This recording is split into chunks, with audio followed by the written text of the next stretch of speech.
Boa noite, rapaziada. Hoje eu vou no Flow Recta Preta. Aí eu ia fazer uma reflexão sobre Flávio Augusto. Tá até aqui na tela final aqui, ó. Meu amigo Flávio Augusto, gosto muito dele.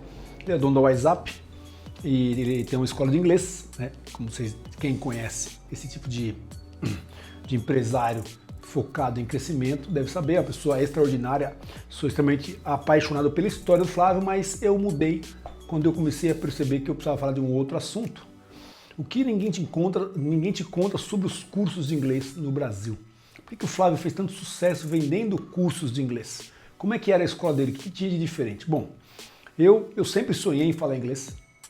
É algo que você precisa saber, se você quer saber, se você tem condições de aprender a falar inglês fluente, estando no Brasil. Nesse vídeo eu vou te explicar como o caminho que eu fiz para me tornar fluente em inglês. E não foi estudando numa escola no Brasil. Mesmo porque, para você ter essa fluência em inglês, você precisa de práticas diárias e constantes. Ou seja, você não pode cessar nenhum dia sequer de falar inglês. E nem todo mundo tem disposição para isso. Era um sonho meu, eu tinha prometido para minha mãe que aos 13 anos eu prometi para ela que eu seria poliglota, sem nem sequer saber o quão difícil era isso. Me tornei poliglota aos 36 anos, aprendi a minha quarta língua, que era italiano, né? Mas tudo isso eu tive que morar fora para aprender. E nesse aprendizado, na primeira vez que eu saí do Brasil, eu estudei, eu lembro de ter pego um CD da Wizard e ter colocado e escutado até o terceiro ano que o meu irmão cursou. Eles são 7 anos de Wizard, se não me engano. Eu peguei a milhão e fiz aquilo antes de viajar. Tive uma proposta de trabalho, estava de mudança para Nova Zelândia e fui trabalhar. E não sabia nada de inglês, li, decorei ali mais ou menos umas 1.200 palavras que eu sabia meio que de cor o que significava. Eu não sabia juntar essas palavras, era uma sopa de letras e eu não sabia juntar, não sabia o que fazer com aquilo. Quando eu cheguei na Nova Zelândia, pensando que eu sabia algo, o sotaque deles me surpreendeu. Cada país tem um sotaque diferente, um jeito de falar, bordões, termos e uma cultura que muitas vezes, muitos deles, no caso da Nova Zelândia, abrevia muito as coisas. Você jamais vai dominar aquele inglês chegando lá, inclusive eu cheguei com 30 anos de idade. Você tem alguns níveis de inglês para você determinar qual o nível você está. Então eles falaram que tem o iniciante, né, tem o básico, iniciante, básico, intermediário, avançado, avançado 1, 2, 3, fluente e nativo. Para ser nativo, impossível. Você não nasceu lá, você nunca vai ser nativo. Então você não vai ter inglês nativo, a não ser que você tenha uma mente com hiperfoco e um hiperinteresse no idioma e consiga se passar por um nativo. Inclusive, a nossa musculatura da garganta, depois de alguns anos falando da mesma forma, ela não consegue mais se flexibilizar facilmente para produzir um som. Um exemplo disso é minha filha, que chegou lá aos 4 anos de idade e na escola ela tinha uma professora de fonética que ajudava ela a destravar algumas coisas. Por exemplo, um dia eu falei, o gato atravessou pela janela. Eu quis dizer, the cat run through the window, through the window, through the window. Eu falava, through, e ela falou, pai, você tem que fazer puxar o S, né, a língua com o S para dentro. Through the window. Eu falei, eita lasqueira. A menina tinha 5 anos de idade. Ou seja, é muito mais fácil para ela, que não estava com a garganta ali, nessa musculatura do pescoço, da garganta, das cordas vocais, toda já enrijecida por um costume de fonética, emitir um som, mudar o seu sotaque e ela se passava por uma neozelandesa facilmente. Devido a, né, é uma esponjinha, uma criança, e eu já abri a boca, todo mundo já falava, de onde você veio? Então, o que acontece? Quando eu caí na Nova Zelândia, eu conheci algumas pessoas, anjos que me ajudaram muito para me desenvolver no inglês, porque na época eu trabalhava com cabelo e eu precisava me comunicar muito rápido. Como é que eu ia falar para a mulher? Você quer um Chanel? Ela chegava a pedir um corte e eu entregava um Chanel, uma nuca raspada, sei lá, podia entender qualquer coisa errada e podia cagar no cabelo da mulher e ferrar com o meu visto e meu trabalho lá. E eu dependia daquilo na época, cara. Era um desespero. Era a minha primeira oportunidade de trabalhar no exterior, eu não podia ferrar com aquilo, então eu tinha que me dar bem. Me esforcei muito, estudei muito, li muito. Então, qual foi o passo a passo? A primeira coisa é a imersão. Se você não estiver imerso numa cultura que fale somente inglês, se você ficar variando, você vai para a escola de inglês com 1 hora e fica as outras 23 horas do seu dia, você não pratica inglês, isso não vai funcionar. Você não vai ser, você assistir os filmes, só filme não vai funcionar, só música não vai funcionar. É um conjunto de você, se você realmente tem interesse, tá? Esse vídeo aqui é para quem tem interesse em aprender inglês. Quem fica, achei que ia aprender alguma coisa com esse vídeo, não vou ensinar você, vou te dar o ouro, né? Porque eu não tenho, não existe, é esforço. Eu trilhei um caminho e eu explico para as pessoas. Primeira coisa é imersão. Imersão. Então sair do Brasil é essencial. Não tenho dinheiro. Cara, vai ser muito difícil. Vai ser muito difícil. Porque eu ficava 8 horas por dia trabalhando no salão de beleza, atendendo clientes, ouvindo eles falarem inglês. E tinha mais brasileiros, tinha 2 brasileiros comigo na época, e a gente não podia falar inglês um com o outro. É desrespeitoso, tá? Se você fala inglês, português na frente um do outro, você tem que falar inglês. Falar português na frente de outras pessoas que não estão entendendo é chato.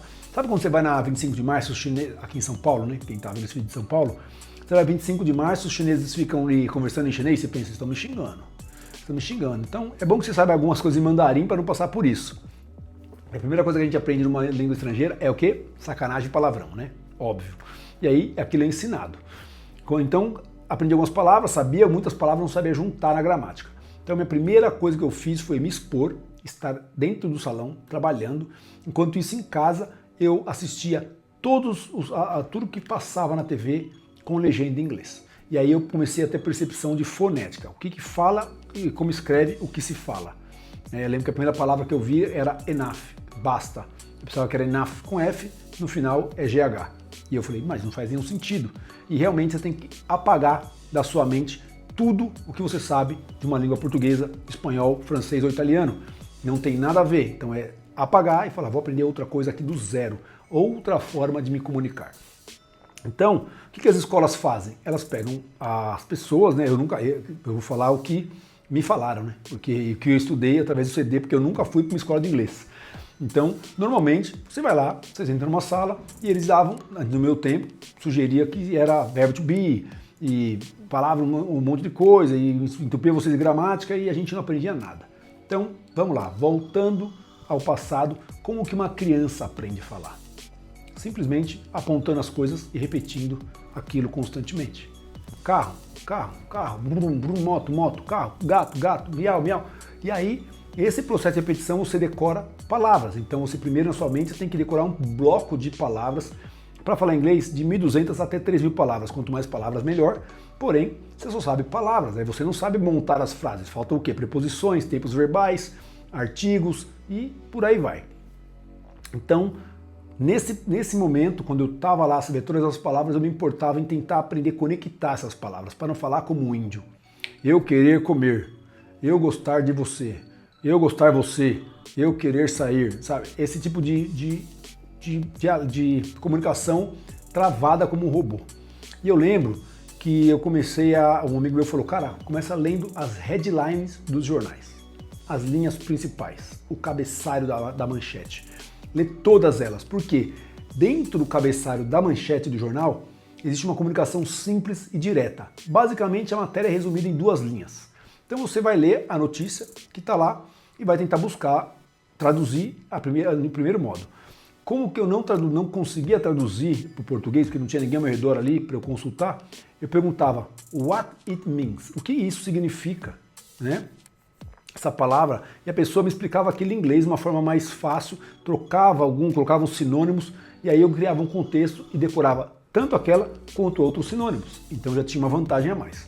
Passaram-se 2 meses, eu comecei a ler headline e a parte de baixo da notícia. São 3 partes de uma notícia, né? Headline e a parte de baixo. E essa parte de baixo vinha um pouco a matéria levemente detalhada. Então eu comecei a ler aquilo e já tinha uma maior compreensão, porque eu já tinha colecionado uma leva de palavras. Lembre-se, eu lia todo o jornal, todos os dias, durante 2 meses. Então, eram 8 horas trabalhando dentro do salão, ouvindo as pessoas falarem inglês, escutando, minha cabeça doía.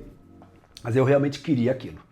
E aí, do 4º mês em diante, eu comecei a ler as matérias. E aí, eu comecei a ler matéria de jornal, e aí comecei a trocar algumas ideias com as pessoas. E aí entra o que as escolas de inglês fazem hoje, a conversação. Uma escola de inglês não tem que ter nada mais no começo do que conversação.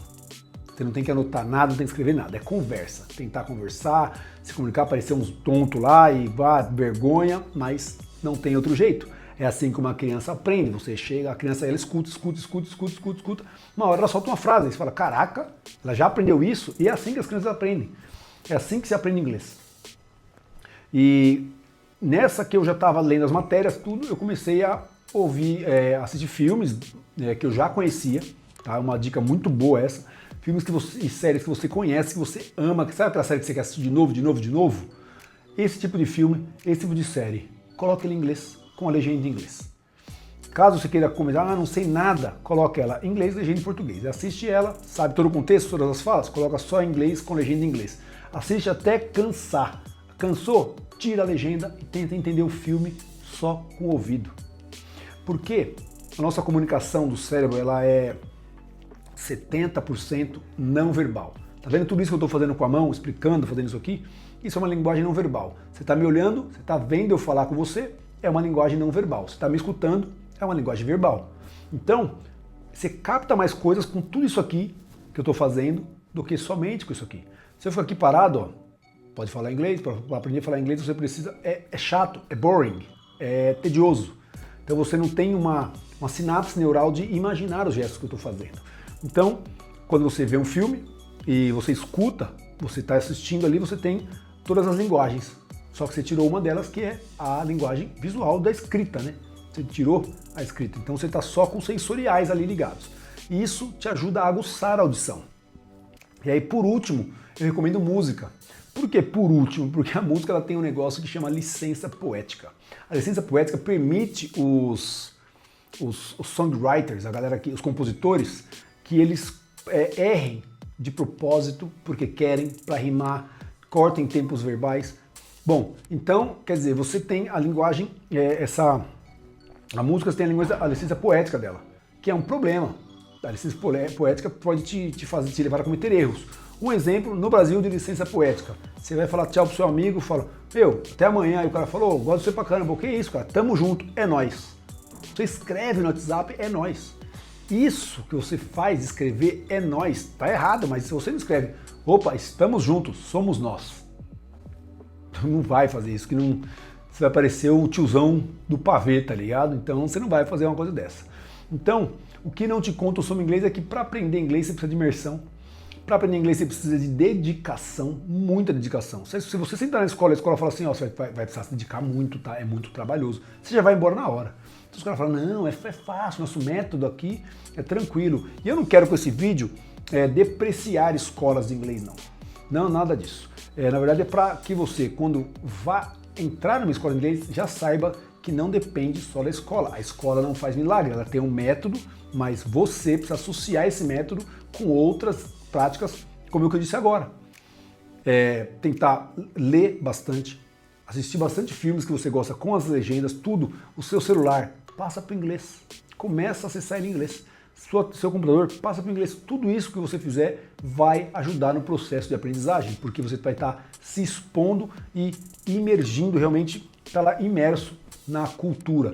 Tente, de qualquer jeito, consumir tudo que você puder do que você gosta. Tá? Um exemplo que eu faço também, continuo fazendo, eu gosto de vídeos motivacionais. Bastante, eu gosto dessa energização motivacional. Eu acho gostoso, eu acho importante em algum período da vida quando você está desmotivado. Tá? Já falei sobre motivação no canal, não vou entrar nesse assunto. Mas eu assistia muito vídeo do Eric Thomas, do Tony Robbins, assistia vídeo do King Rollins, assistia vídeos do Coach Pen, etc. Assistia milhares de vídeos do Jay Shetty, do Prince EA, eu assistia vários, e aí eu colocava a legenda, closed captions, quando eu não conseguia entender, eu voltava, colocava, e eu continuo aprimorando meu inglês assim. Italiano, continuo estudando italiano. Espanhol, não faço tanta questão, eu vou pouco para países que falam espanhol, meu espanhol ele é suficiente para viajar, eu não tenho muito interesse em continuar evoluindo, mas o italiano eu gosto muito, e o inglês eu sou totalmente dependente do inglês. Então, é isso. Deixa o seu like no vídeo se fez sentido para você, se iluminou a sua cabeça para que você possa aprender inglês aí se você decidir começar. Eu falo que por mais que as inteligências estão aparecendo e dominando o mercado, falar inglês é uma habilidade que, você leva para qualquer lugar, você não precisa de nada né? Se o mundo amanhã der um colapso e não tiver IA para traduzir as coisas, você está apto a entendê-las de uma forma muito mais prática. E outra, orgulho, né? Aprender algo dessa magnitude, com essa dificuldade, é muito orgulho. Eu mesmo, que vim da periferia, né, que não tinha a menor chance, meus amigos todos estudaram na escola de inglês. Eu queria estudar, mas eu não tinha capital para isso. E quando eu voltei, todo mundo falava que falava inglês pra caramba, não, entendo tudo, papo, e eu me sentia muito envergonhado de ver as pessoas falarem que falavam inglês. Eu era esse cara, me sentia muito envergonhado. E do nada eu voltei pra cá com inglês fluente e descobri que ninguém falava era nada. Todo mundo só enganava e tirava boas notas porque escrever é muito mais fácil do que falar. Falar é isso aqui, ó.